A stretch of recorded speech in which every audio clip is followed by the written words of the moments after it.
These are two parallel lines cut by a transversal. Parallel lines are indicated with little V marks.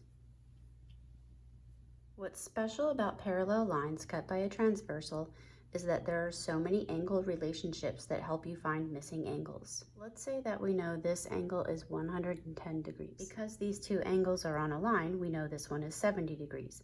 These two angles have to add up to 180 degrees. We can use vertical angles that are congruent to determine that this angle is also 70 degrees. Or you could look at this angle relationship. You have two angles on a line and they add up to 180 degrees. You can use either vertical angle relationship or supplementary angle relationship here or here to determine that this one is 110 degrees. It has been proven, since these parallel lines have the same slope, the transversal cutting through it will create the same angle down here as it does here. You can use the same angle relationships up here to determine all of the angles down here. Notice the whole diagram only has two different angle measures. We're going to give some names to some of these angle relationships that you may not have heard of before. First, let's start with some vocabulary.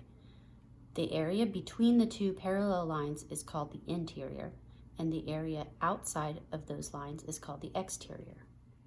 Angles that are on the same side of the transversal are called same side angles. Angles on opposite sides of the transversal are called alternate. So look at these two angles. They're both on the interior and they're on the same side. So they're called same side interior angles. These two angles are on the exterior and the same side of the transversal, so they're called same side exterior angles. These two angles are on the interior but on opposite sides of the transversal. They're called alternate interior angles. These two angles are also alternate interior angles. These two angles are on the exterior of the parallel lines and opposite side of the transversal, so they are alternate exterior angles. These two angles are also alternate exterior angles. You can trace the letter Z, and the alternate interior angles are found in the corners of the Z.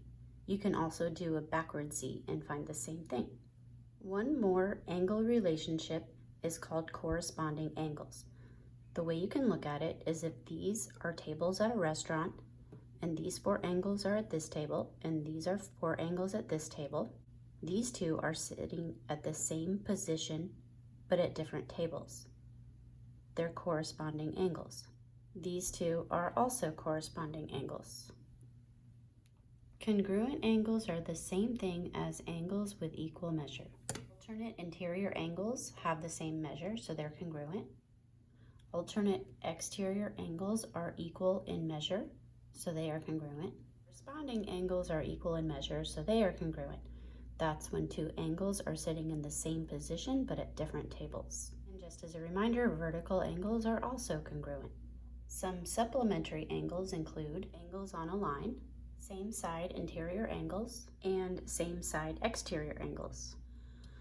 I recommend that you make your own diagram just like this. Note that if we did not know that these lines were parallel and we were given these angle measures, then we could infer that the lines are parallel.